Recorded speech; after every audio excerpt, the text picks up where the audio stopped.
Olá, estamos de volta. Eu sou o professor, pastor Abel Rodrigues. Estamos em nossa terceira aula. Estamos falando sobre células, discipulado e treinamento de líderes. Nesta última aula, queremos falar sobre a importância do líder e muitos argumentos que eles fazem por não exercerem com excelência o seu trabalho. Temos observado e visto líderes um tanto quanto relapsos com relação, por exemplo, aos relatórios que nós acabamos de fazer. E quando esses líderes são confrontados, irmão, por que você não acompanhou? Por que você não fez a reunião? Ou por que você não se reuniu com os seus membros? As respostas sempre são as mesmas. Primeira, falta de tempo. É claro, nós vivemos em um tempo muito corrido, onde as pessoas correm constantemente ao trabalho, à família, os jovens estudam, trabalham, fazem faculdade, e é importante que os líderes da igreja em células também tenham essa percepção e esta flexibilidade para entender a hora de apertar e a hora de afrouxar.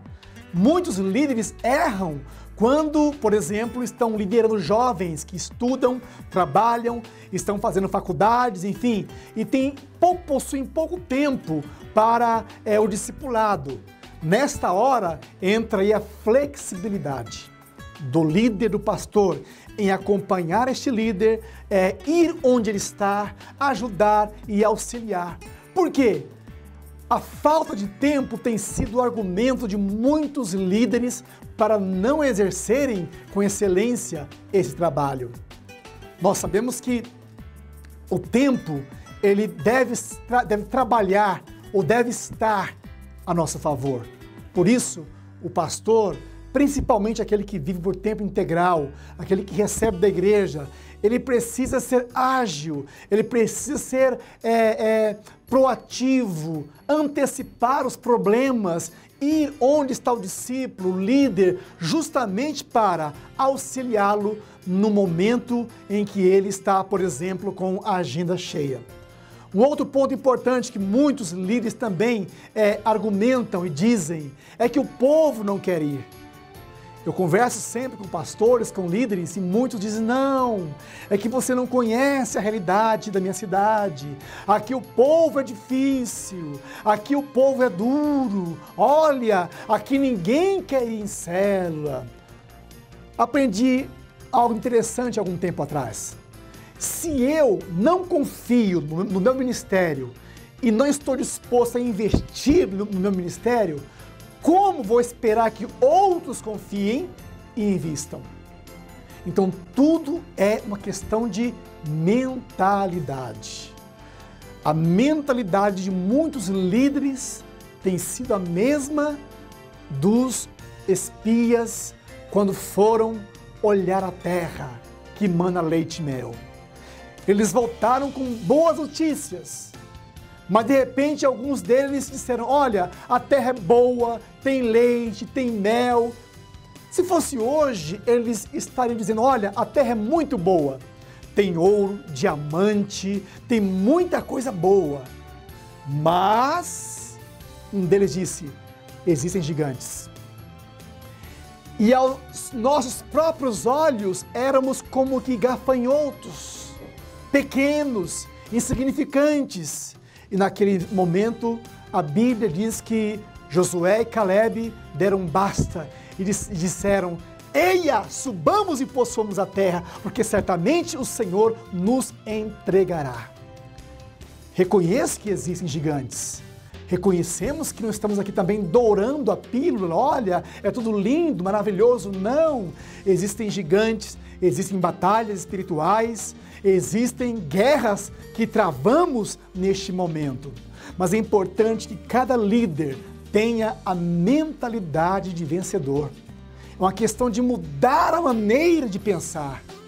O primeiro sermão que Jesus ministrou em público foi esse, arrependei-vos, ou seja, mudem a vossa maneira de pensar.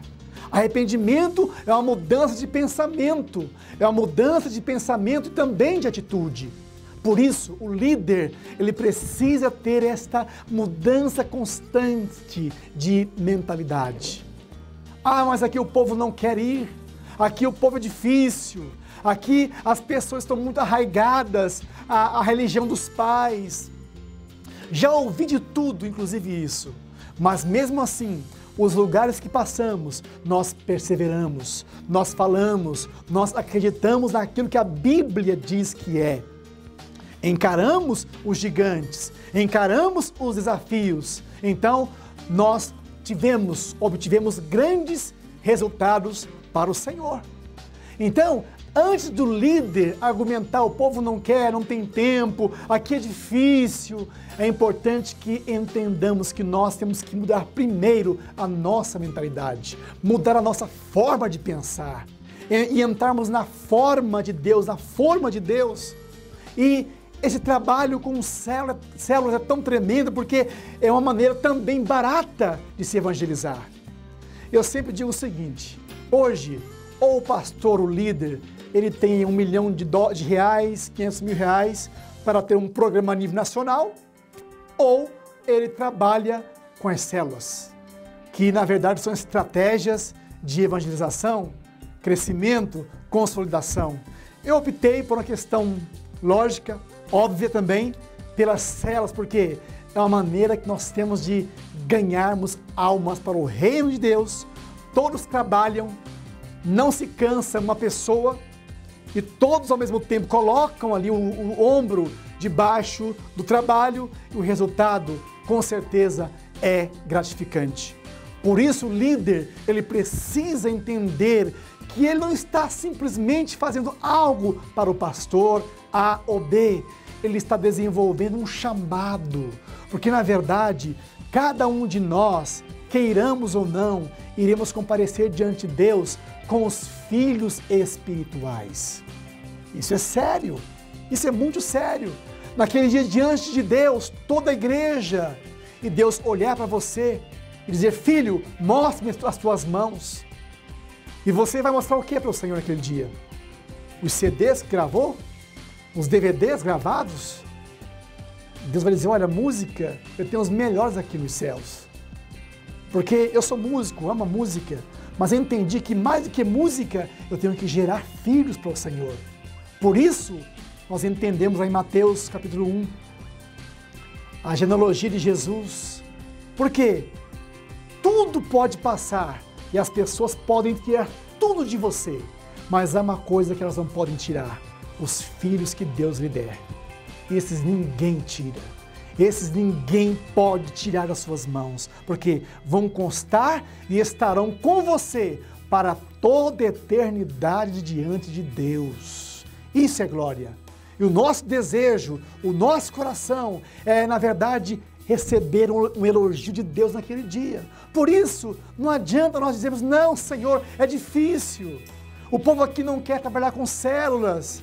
Mas e os nossos irmãos, por exemplo, que trabalham nos países comunistas, que dão a sua vida pelo Senhor, para ganhar almas para Deus? E a Bíblia diz que Deus é justo. Se Deus é justo, Ele vai trazer a justiça. Então nossos argumentos não resolverão diante do Senhor. É importante que entendamos isso, mas também que tenhamos revelação do nosso chamado. Eu não trabalho para o pastor, apesar de estar debaixo de autoridade. Eu exerço meu chamado fazendo para o Senhor, para aquele que me chamou. Você líder de célula, discipulador, você supervisor, você que está na obra de Deus, é importante que você se submeta ao seu líder, mas também que você tenha claro em sua mente, quem te chamou foi Deus. E se Deus te chamou, é Ele que dá o sustento, é Ele que abre portas, mas também é dele que você ouvirá o elogio, mas também a disciplina naquele dia. Quais aspectos? No aspecto de dizermos, Senhor, eu não liderei célula porque era muito difícil. Fico imaginando aqui alguém chegar nos céus e de repente olhar para o lado e ver ali o apóstolo Paulo. E o apóstolo Paulo então dizer, oh, você está aqui, que bom, qual é o seu nome? E você disser, meu nome é João, é Pedro, é Carlos, é Abel. Ah, que bom, de onde você veio? Ah, eu vim do Brasil. Brasil, bom, não conheço porque eu não sou dessa época, mas enfim, muito prazer, eu sou o apóstolo Paulo. Me diga, o que você fazia na terra? Bom, o apóstolo Paulo trabalhava secularmente e também uma vez por semana liderava células. Células, grupos, evangelização, isso, apóstolo Paulo, exatamente isso. Muito bem. Me conta, quantas almas você ganhou para Jesus? Não, apóstolo Paulo, eu não ganhei muita não, porque muito trabalho, o povo não tinha tempo. A minha cidade, apóstolo Paulo, o povo muito difícil, muito fechado, não queriam estar conosco nas células e, enfim, eu desisti. Apóstolo Paulo, posso sentar ao seu lado? O que você acha que o apóstolo Paulo responderá? Ou, no mínimo, fará uma pergunta para o Senhor. Senhor, eu dei minha vida, escrevi basicamente quase todo o Novo Testamento. Eu entreguei minha vida e morri por causa do Evangelho, por amar as pessoas. Esse cidadão aqui acabou de chegar, disse que não tinha tempo, que o povo não queria, quer estar do meu lado, sentado aqui do meu lado. O que o senhor acha de Jesus? Agora eu te pergunto, o que você acha que Jesus dirá? Por isso, é importante entendermos que muito mais do que cargo, nós temos que ter encargo pelas vidas. E o líder que tem encargo, ele vai atrás. Ele puxa para si a responsabilidade, ele ama as pessoas. O relatório para ele vai ser também uma alegria, apesar de trazer um certo tipo de cansaço físico, mental. Mas estes argumentos que não me convencem mais, porque olha que eu sou ser humano e sou falho. Imagine Deus que é bom e é perfeito. Você acha que estes argumentos irão convencer a Deus? Creio que não. Por isso, nós estamos aí começando, na verdade, uma série de estudos sobre células. Falamos hoje sobre líderes, discipulados, treinamentos. Falamos um pouquinho sobre a importância do relatório, mas com certeza teremos muito assunto para abordarmos nessas próximas aulas que, queira Deus, nós estaremos gravando. E o nosso objetivo número 1, nós da IBS, pastor Dr. Augusto, reitor das Faculdades Quírios em Fortaleza, uma das maiores do Brasil hoje, tem sido um homem que ama a obra de Deus, um homem que trabalha 14 horas por dia, é pastor e investe o seu tempo na obra do Senhor também. Então, é um exemplo para todos nós também, de trabalho e também de amor ao Senhor. E o nosso objetivo é que você, líder, você, discipulador, você, pastor de área ou pastor de igreja, que coloca um monte de desculpas para não exercer a obra de Deus com excelência. Nosso objetivo é levantar você, treiná-lo, para que você de fato faça a obra de Deus com excelência, entendendo e compreendendo que a nossa glória, a nossa alegria, a nossa recompensa será do Senhor. Pedro disse: Senhor, que recompensa terei em deixar tudo e te servir? A resposta de Jesus foi: nesta vida, Pedro, 100 vezes mais. Casa, família, dinheiro, o que você precisar. E depois, a vida eterna. Ou seja, nós não buscamos riquezas. As riquezas, os bens, eles perseguirão aqueles que ganham almas. Porque a Bíblia diz: quem ganha almas, sábio é.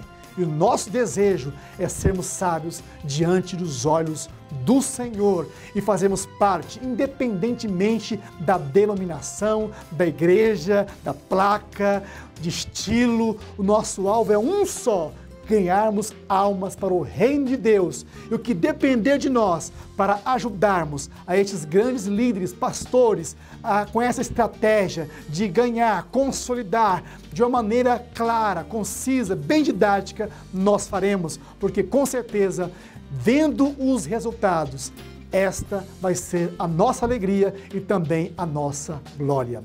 Que Deus te abençoe. Eu sou o pastor Abel Rodrigues, professor, como já falamos, e para nós é uma alegria muito grande estar compartilhando da nossa experiência e que esta experiência ou estas experiências que estamos compartilhando neste vídeo possa trazer grandes resultados, não só na sua vida pessoal, mas principalmente para o seu ministério. E com certeza, juntos, nós celebraremos a grande comissão. A alegria do Senhor é ver vidas sendo transformadas, resgatadas. Eu sou o pastor e professor Abel Rodrigues e o nosso objetivo é treinar e capacitar não só pessoas, mas também redes, igrejas, para que juntos possamos conquistar almas para o reino de nosso Deus.